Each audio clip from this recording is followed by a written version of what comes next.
So the first time actually I made a dish was not for the family, it was in the Gurudwara. So as a kid, my grandfather used to drag me to the Gurudwara. He was an ex-Fauji. There was this place where they used to cook Langar. So I found my comfort there. One day they asked me to cook because the lady who used to cook meethe chawal, Gudh wale chawal, she'd sort of वो मायके चली गई. So that Gudh wale chawal was the first thing I cooked. My dad still calls me a Langari. Welcome to Humans of Bombay. I'm feeling hungry. Just being in this space, it's a lovely kitchen, it's a lovely space. Thanks for having us. Thank you very much. Thank you. And like I said, I'm so glad we could meet and chat. Yeah. And it's been long overdue. It's finally happening. So I'm going to start with something that we were all wondering. You've mentioned in a couple of interviews that the biggest influence in your life in terms of the kitchen and cooking has been your mother and grandmother. How does it feel now that your videos are watched all over, not just by mothers, grandmothers, but anybody who wants to get into cooking? How does that feel? No, it feels good. You know, I always say sometimes you feel what is the point of it all, right? Is there, you're just speaking in front of these two cameras and you're just speaking and speaking and speaking and speaking. And is it all worth it, right? I mean, what is the point? थक जाता है ना आदमी camera के सामने बोल बोल के. So when it comes back to you in ways of so much love, then it just makes it all worth it. You know, when people come to you and notice the small things that you do, it's just, I think it's just the ultimate expression of love. It makes it all worth it. I always say my grandmother more so than my mother. I think she had a very simple philosophy in life कि खाने का काम दिल से होना चाहिए. You know, तो दिल से करो तो फिर अपने आप it sort of comes back in ways you would not have imagined. Yeah. And it's quite like that. You know, आप दो ही कैमरे रोल हो रहे हैं, कोई आपको देख नहीं रहा, आप दिल से बोले जाओ, बनाए जाओ, it'll come back to you. And it has. Yeah, God's been kind. Yeah, it has.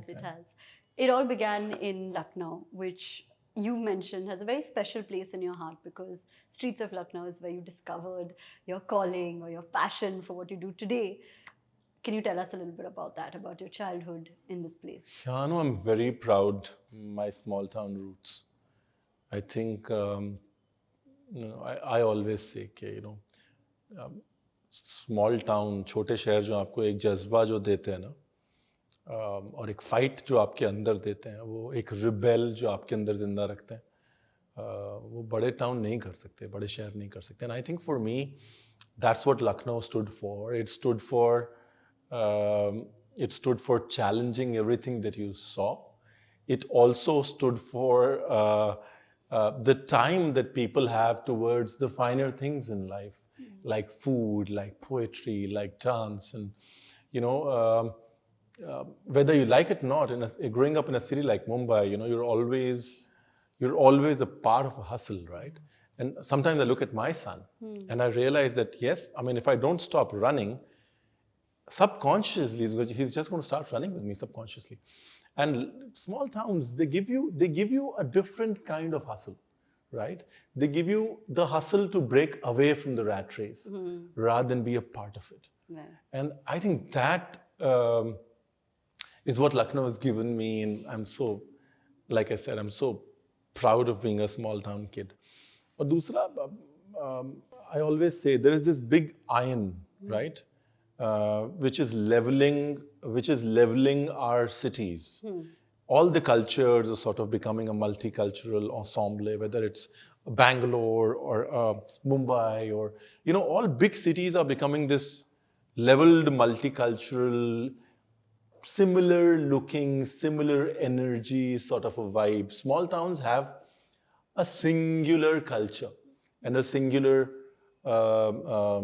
energy and a different energy. They don't like being leveled, right? They have a character. Hyderabad ka ek character hai and they want to keep it like that. Lucknow ka ek character hai, whatever it is. So the importance of fighting for the character that you have and who you are, it's also a very small town thing. You know, the smaller the town, the bigger the fight not to be leveled out and just be made into another lowest common denominator of culture. Yeah, like it's the character, the charm that you fight for. That you fight for, yeah. What was your favorite food while growing up? Something your mother or your grandmother cooked for you? So my grandmom, she was this frail old lady, and I've spoken of her in the past. She had, she was a frail silhouette, old lady, wrinkled skin, and she used to be like all Punjabi grandmoms. Her agenda in life was to feed the kids ghee, right? And she used to just find different ways of feeding your kids ghee. So, I think that's a very Punjabi thing, na? You spend your लोग बोलते हैं कि हमने पैसे जोड़े, पंजाबी बोलते हैं हमने मलाई जोड़ी, घी बनाया. So her agenda was to feed me ghee, and she found a good route, churi, So what she used to do was she used to take ghee, and then in hot ghee she used to put the roti and put gud and shakkar and just melt it, make this nice. She used to make this nice churi, and for me that is a memory that's very strong, because I always wondered, okay, haath nahi jalte, how does she do it? Like the roti is so hot, the ghee is so hot, how does she do it? So there is that magic into that churi still in my eyes. And a lot of times I always tell people, when I pick up something hot, or I just put my hand subconsciously in the tandoor or in the hot oil just to check with my finger, people have that same awe that I had when I was a kid, when I looked at my grandma, right? So it's just how you see them through you. Yeah. It's just amazing how it comes back. And have you ever made that dish? Yeah. Is it as good? No, it can't be as good. Right? Food is also about time and place, I always say. It's not just the recipe. And a memory. Yeah. It's also about time and place. And it's also about the moment you had it and how it needs to sit in the moment, right? And walk us through the first time you made a dish and fed it to your family. What was that experience like? What did they say? So the first time actually I made a dish was not for the family, it was in the Gurudwara. Yeah. So as a kid, my grandfather used to drag me to the Gurudwara. He was an ex-Fauji. And his unit, even though it retired, his unit Gurudwara was like a 20-minute cycle drive. And every Sunday, that Fauji culture of going to the Gurudwara, he couldn't get off it and he needed some company. So he used to take me in behind the cycle, and I used to be, and then as a kid, how long will you sit with your hands folded inside a Gurudwara, right? So I used to go around, play around, and they said, nahi, boundary ke bahar nahi jana, kho jayega mere, So then there was this place where we used to cook langar. So I found my comfort there. And I used to sit and watch them cook, and, more for just being away from, अंदर हाथ जोड़ के ना बैठना पड़े, यहाँ पे ज़्यादा क्या होगा, यही बोलेगा ना, ये ला देंगे.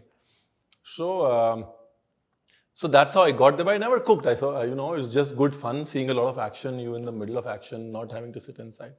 And then one day they asked me to cook, because the lady who used to cook meethe chawal, Gudh wale chawal, she'd sort of, maike chali gayi thi. She'd gone to visit her mother. So they said he can make, right? So because he's seen it for so many years, and I wasn't really confident because I had only seen it. But then I made it for the first time, and it turned out fairly decent.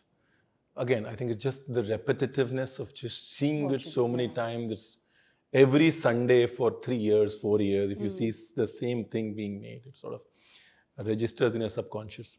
Thoda wo tha, and I always believe, thoda moment and the place where you're cooking, when you're cooking in a Gurudwara, and things become a little more divine. So that Gudh wale chawal was the first thing I cooked. My dad still calls me a Langari because, I started with Langar. Yeah.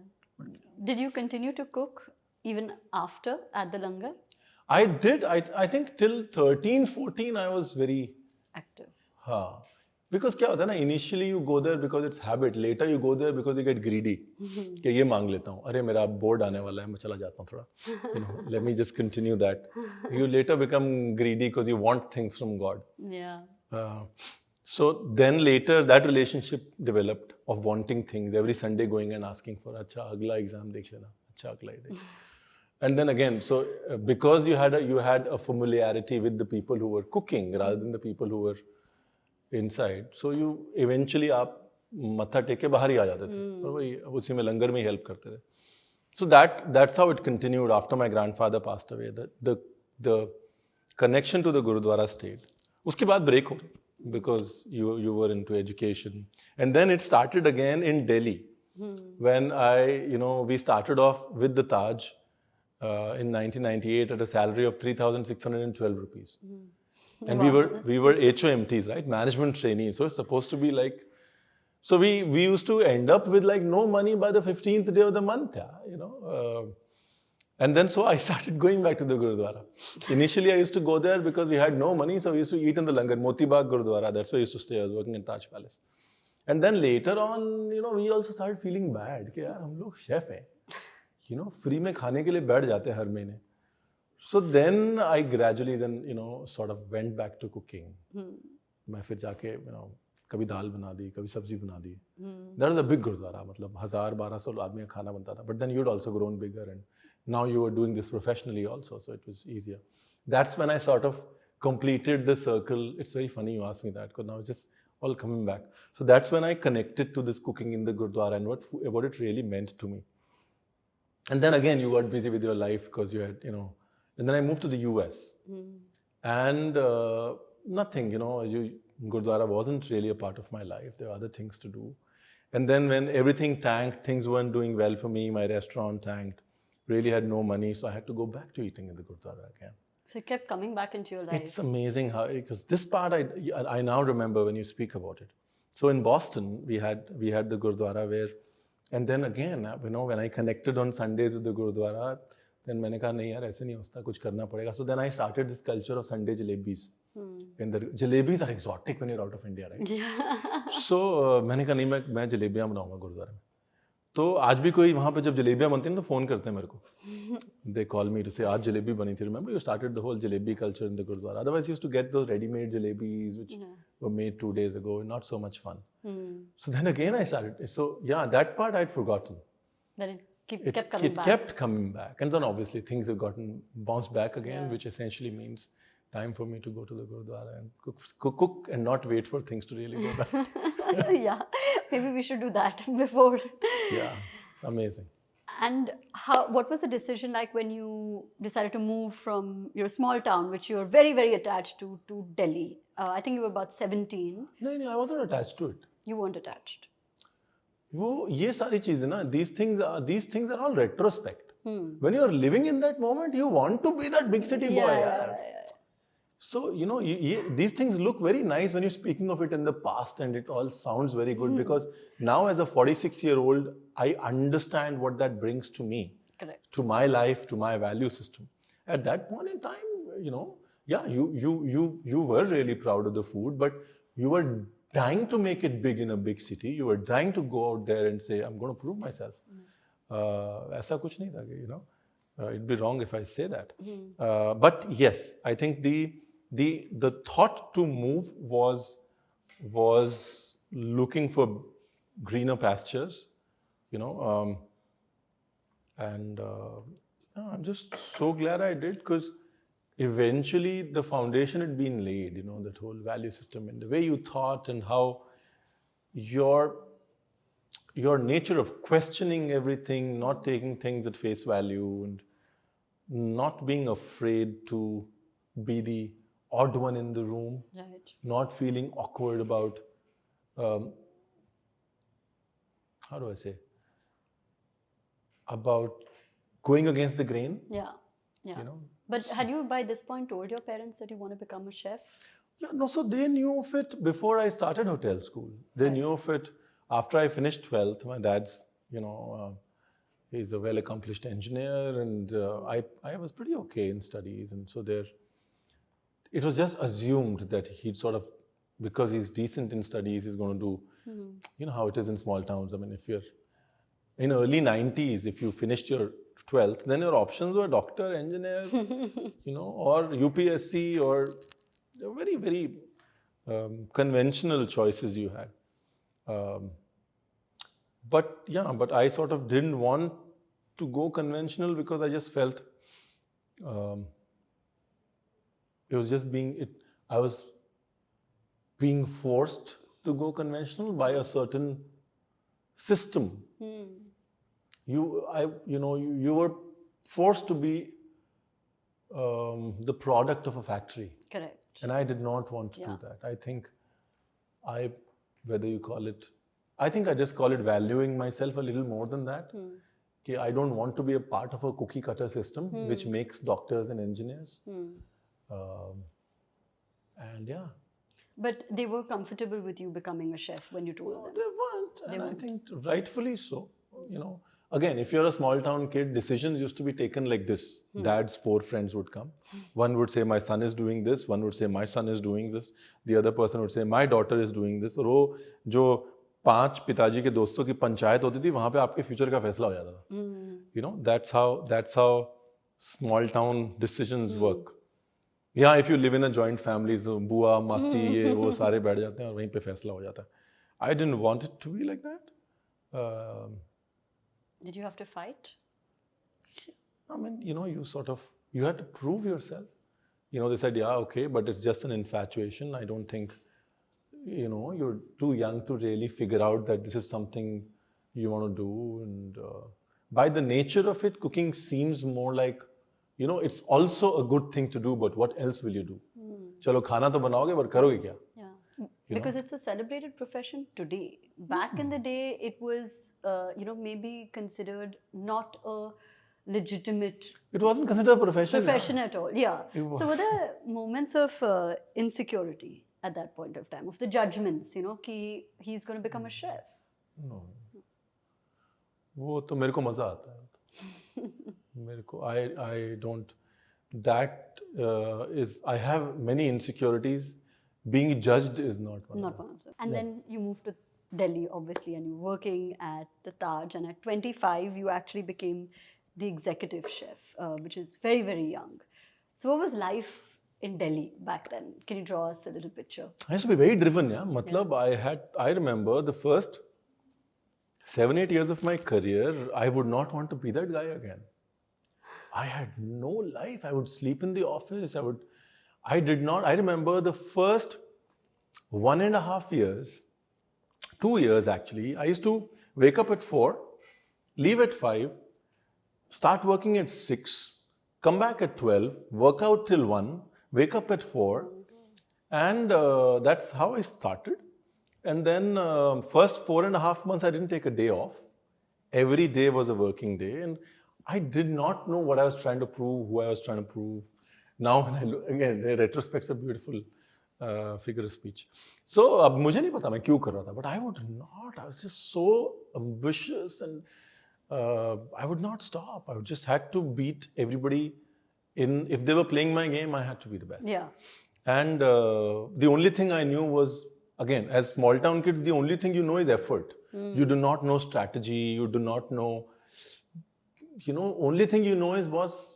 And also being a farmer, you are trained like that.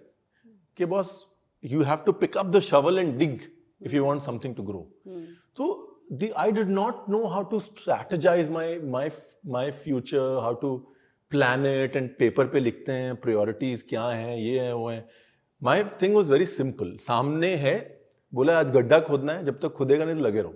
It's just put in the hard work and the hours. Yeah, it's just, I don't, unfortunately, I still am like that.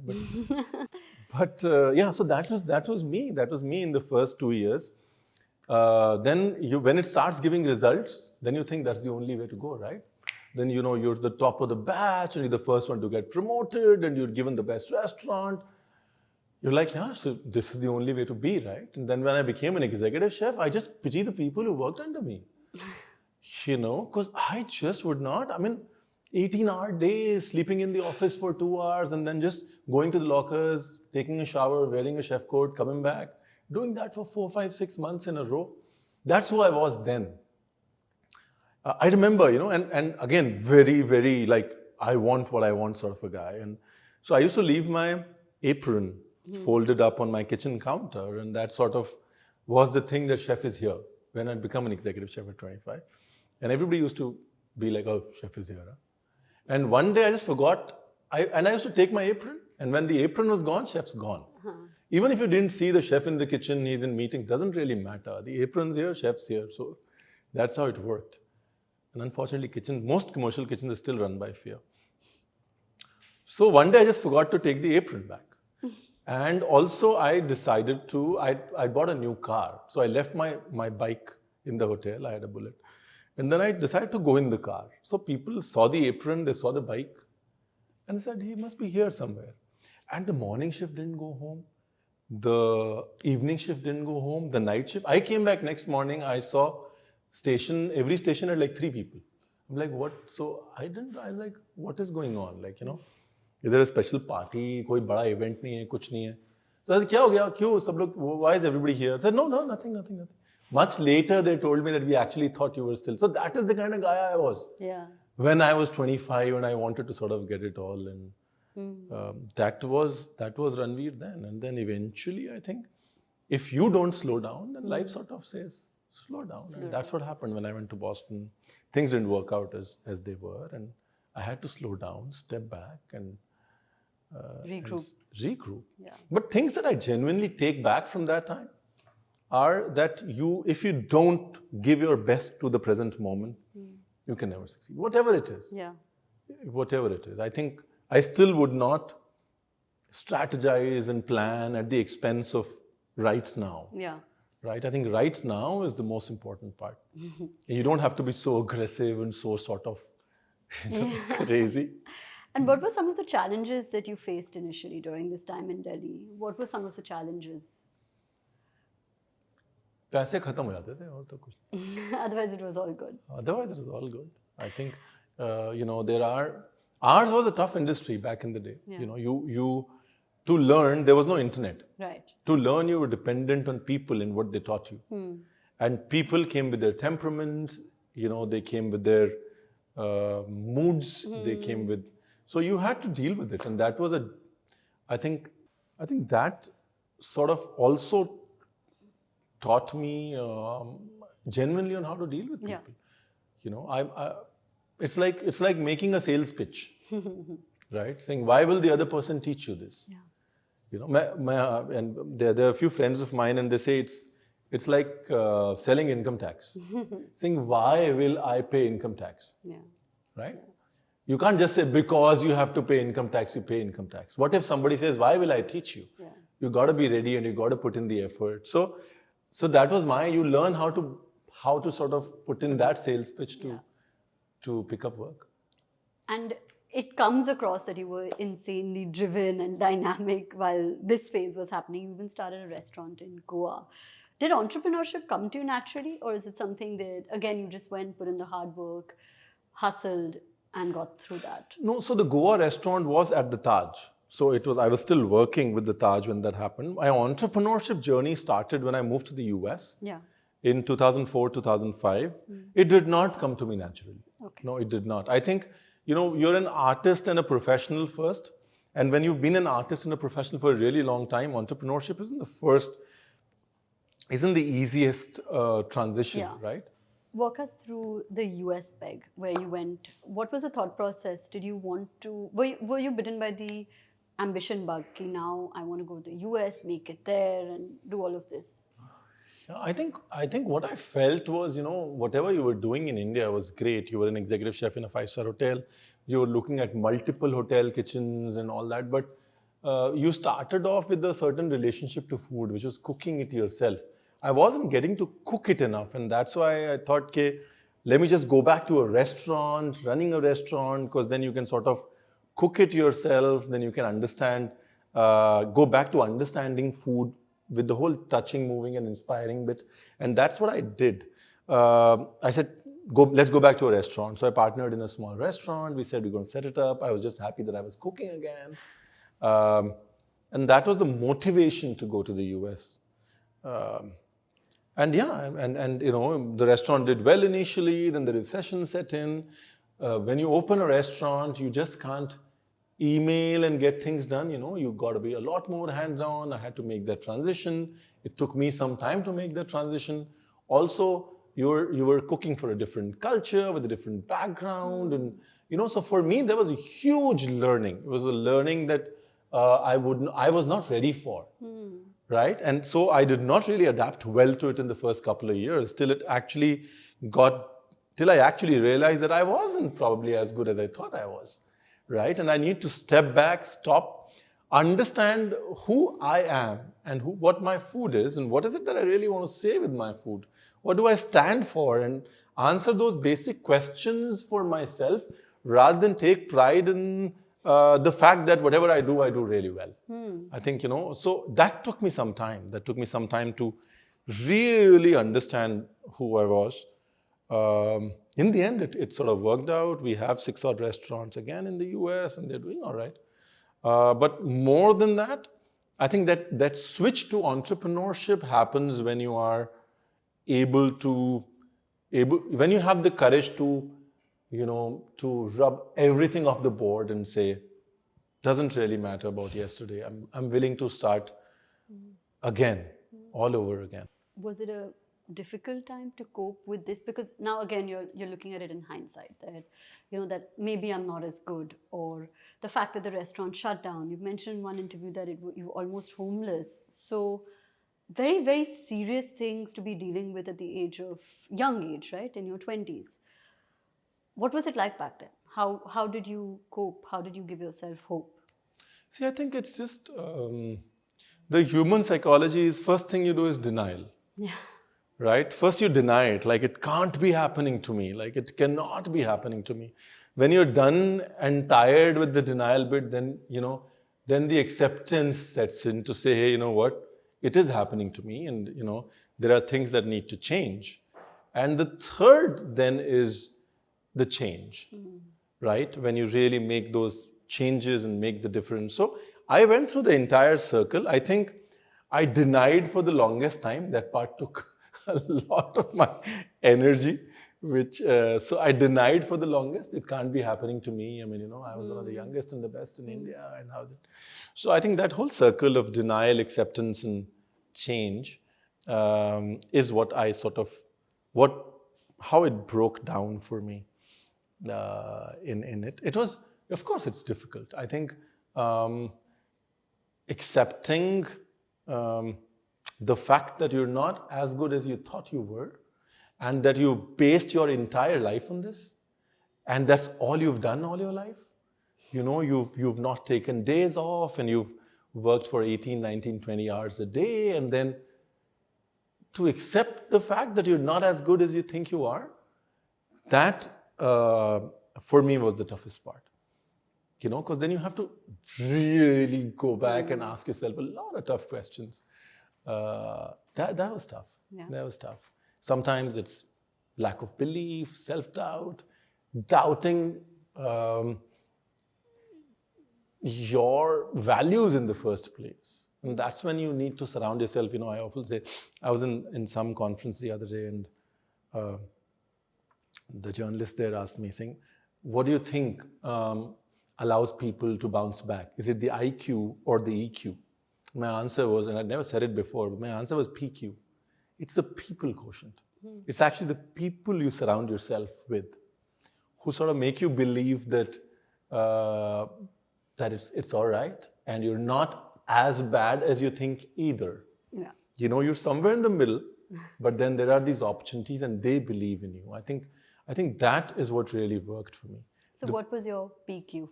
Who were those people in your life? See, it's very random, right? One is obviously my now partner and brother, Shingara Pepino, who we then later started working together and opened restaurants together. One was him.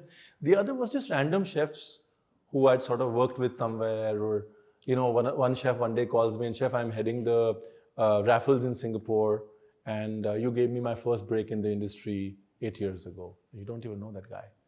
But the fact that he felt, he took the pain of finding your number, calling you up, then really makes you believe that, hey, things weren't as bad as you think they were. You weren't really as bad as you think they were. You were probably mindless about a lot of things because you don't even remember the guy's name, and he's taken the pain of finding out about you and calling you. But I think it's just a lot of random calls coming together at the same time. Shingara Paji, my parents, I did not tell them a thing. It's just for two reasons. One is, this was your choice, remember, in the first place. So if they were to ever come back to you and say, we told you so, I don't know if I would be able to take it at that point in time. Yeah. कि तेरे को तो पहले ही बोला था हमने कि this is not the profession for you. I did not know I would be able to take it. So I did not share really a lot of details with them because I was afraid of sort of, of that. And whether we like it or not, I told you so is something that Indian parents love saying and Indian kids detest the most. ये जो I told you so, the way it comes back to us in life. So I think that, so my parents, I didn't really open myself to them. I will never do that again. But it came from an insecurity of being told, I told you so. But a lot of my co-workers, friends, my circle that I had in the past 6 years, Shingara Paji, 50% of it was Shingara Paji. He's the real pillar in my life. And yeah. And then you finally decided to come back home. You spoke about this cab driver who it was Ganesh Chaturthi, and you sat in his cab and he said something like "Sab theek hoga." I believe he was a Muslim cab driver. Yeah. Do you believe in these things? Do you believe in science and the universe and people talking to you in a way there's a message for you, or like fate or destiny? Very much. Yeah. Very much. I am a firm believer in energies. I'm a firm believer in vibes. I'm a firm believer in things happening. There is a certain randomness in the universe, but in that randomness, you got to pick your moments. You got to be able to pick those signs in the random universe, and I'm a firm believer in that. And sometimes you just forget about it. Like I had forgotten about the Ganesh Chaturthi incident, and then again, I think Nilesh's interview or other interviews, it just came back to me. Like I'd forgotten about the Jalebis in the Gurudwara thing. It came back to me in this interview. So I'd forgotten about it, but it's amazing how it came back. And the most amazing thing is that first time I had a good enough sizable contract that I signed, subconsciously I took it to Siddhivinayak. And magically, there were hardly any people. And the pujari took the contract, he placed it there, he said, "Khade raho, koi baat nahi." I spent 5 minutes in a place where you get sort of 5 seconds to just say your highs and buys, and it's just amazing. It's just amazing how it's sort of, how the universe, you have your own plans, the universe has its own plans. And then it actually did turn for you because you started doing television shows, obviously something that upped your career significantly because of the viewership. But around that time, you also met your wife, Pallavi. Can you walk us through a little bit about how you met her? How was that whole process? So when I came back from the US, Dad was diagnosed with cancer, and sort of, we had to we had to move them to Mumbai, and the whole point of coming back was we sort of stay together, fight it together, and then I joined the hotel, and then I was told that there's this one of the kitchen sous chefs, and she's quit the next day that you've joined. So I was very curious. I was like, what's going on? And she came and she said, "No, it's nothing to do with you. I just lost my dad, and with what my dad was going through at that point in time, I think I sort of found a little bit of me in her at that point in time." And we stayed in touch. And then she moved to the US. I sort of found her a job in the US. I went and stayed with her for a couple of months, and then she came back. We dated for a few more years, and we just said, "Let's get married." You make it sound very linear and simple. I'm sure there were moments. What was that moment where you decided that this is the person I want to spend my life with? When she came back from the US, she had a connecting flight from Dubai. And every time we had to meet, some flight always got delayed. So one of us had to wait at the airport for 4 hours, 5 hours, 6 hours, because the other person's connections had gotten delayed. And so it was not the first sign that you want. Like when I went to the US, she came after 8 hours because she missed her Pennsylvania flight. And then I had to wait at the Boston airport for 8 hours. when she was coming back to India, her Dubai flight was delayed by 4 hours. So, at that point in time, so I was always this year, okay, what is it? What does it really mean? And then when I saw her coming back to India, and she had a future in the US, a career in the US, and she'd quit everything because she sort of believed that we needed to be together, and she needed to invest time here. And again, the flight was delayed. And I saw her walking out, and I was like, maybe it is delayed because the signal is, she is worth the wait. And I respected the fact that she'd sort of left it all behind to invest in this relationship. So that's when I decided. कि हो सकता है भगवान चाहता है कि बेटा इंतजार वाली चीज़ है, अच्छी बिरयानी खाने के लिए वेट करना पड़ता है. Not that she's a biryani, but sabr का फल मीठा होता है, whatever you call it. And does it make it easier that she's from the same industry? She's also a chef. Does she understand you? Does she understand what comes with it? In hindsight, it does. Yeah. In hindsight, it does. I think at a point in time, it doesn't really matter. जब आप शादी कर रहे हो तो आपको लगता है you're marrying the person, right? क्या फर्क पड़ता है कि शेफ हो या जर्नलिस्ट हो? I'm marrying the person. But जब आप जिंदगी बिताने लगते हो तब आप realize करते हो कि वो छोटी-छोटी चीजें जो हैं वो बहुत they add up. Yeah. They add up, and because planning a life together also requires planning a big part of your life, which is the working life together. Yeah. And if you're able to do that, then it's just beautiful. And in 2018, your life took a very unexpected turn. So in 2018, Dad had to get, he again got diagnosed with cancer, and it was like a grade 3, stage 3 cancer, high grade tumor. Right. And we had to immediately do something about it. We got a surgery. They had to remove the bladder, and it sort of it was tough. But I think, like I said, if it were not for Pallavi,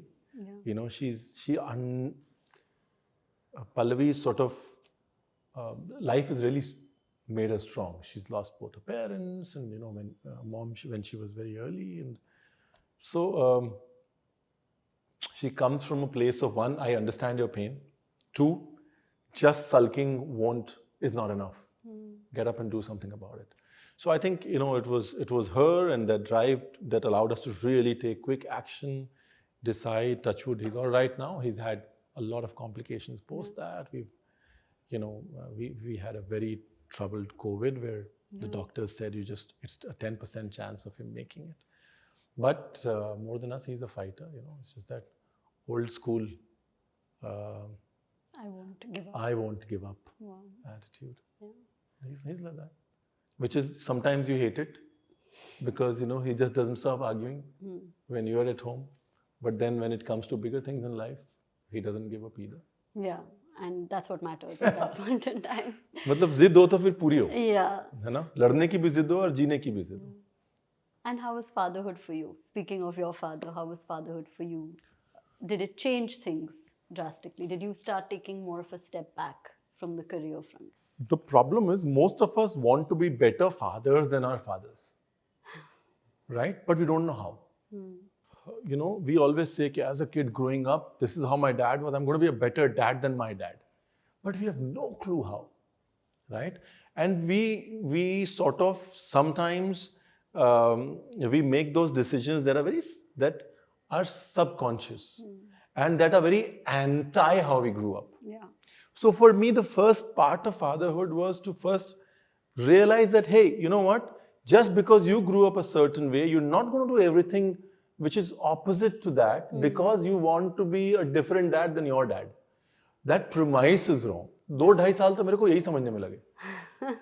Right? Yeah. That I was doing things for Ishan that my dad didn't do for me, but that should not be the premise of doing things for your kids. Yeah. I think that's the first learning that I had. The second learning that I've had is, is the whole value system exercise. It's very important to stress more on wisdom than knowledge, on value systems than education, and have conversations that are not about what they read in school rather than what they did in school. Yeah. And I think that's something that I'm working on. Yes, do I want to give him more time? Of course, I do want to give him more time, because you know that after a point in time, he's not going to need you around. He's going to have his own friend circle. Am I able to? No. Have I found a perfect work-life balance yet? No. Will I find it in the near future? I don't know. Yeah. You're trying. I'm trying and I'm learning, and I'm very happy that he's around to teach me something new every day. Yeah. And you've played all these roles, right? You've been a father, you've been a husband, you've been a celebrity chef, you've been a judge on a cooking show, and then you made a foray into acting. So different. How did that come about, and what was the philosophy behind that? Are you very fluid that, let me just be agile and whatever comes my way, whichever role demands it, I'll do that? So I think for me, I think the thing that I've really stuck to is do not take yourself too seriously. So I don't take myself too seriously. Because when you start taking yourself too seriously, then you start sort of forming an image of yourself, or you start living in an image that others form of you. So I've always been like water, saying, "Acha, ye bhi theek hai, acha, ye bhi theek hai, acha, ye bhi theek hai." And I think you answered that question when you said there are different roles that you've played. It's just all of us are just playing roles. Yeah. And when you start giving a lot of meaning to those roles, is when when you start just being that guy, and then you're stuck with being that guy. And as an individual or as a professional, I don't take myself too seriously. Yeah. I allow myself to, just take it. Koi baat nahi. But did you enjoy it? Oh, I loved it. Yeah. I loved it. I think, there is always any artist will always have a constant conversation in his head about how he would do things, say things, express things. And I think those conversations in my head got a certain direction, got a certain language, got a certain exit with acting. Yeah, I mean, the agenda is to for at least 1 month in a year, focus on that craft. Yeah, that's amazing. Yeah, it makes me a better chef. And gives you expression. Yeah. Yeah, fantastic. So what's next for you? So we finished shooting for a film in London in October and November with Hansal sir, Kareena, and a lot of British crew. So that's going to be up next on the acting bit. Now that we've started with it, we are trying to. So I'm trying to produce a lot of content in terms of trying to just say what I say. We're trying to produce a mega series of 75 episodes on the culture, agriculture, festival, cuisines of India, if it had to have. So we're trying to do that. That's in process. We're trying to open a few restaurants in the Middle East. It's just, and we're just constantly trying to improve and not take ourselves too seriously. It's amazing. The drive is amazing, and the fact that you're doing so much and just saying that, it's happening is great. I think it's just these guys are doing it. Na, ye sab jo I only come on a helicopter like Netaji, and I give my lecture, and I take the helicopter and I go somewhere else. Fantastic. Okay, the next segment is called Things About You That We Couldn't Find on Google. So we really Googled and didn't come up. So we're going to ask now. A dish of yours that your family enjoys the most? Jalebi. Oh yeah. मतलब my mom, अगर उनका बस चले तो रोज मेरे से सिर्फ जलेबियाँ ही बनाया होगा. That one chef you connect with the most? Not your wife.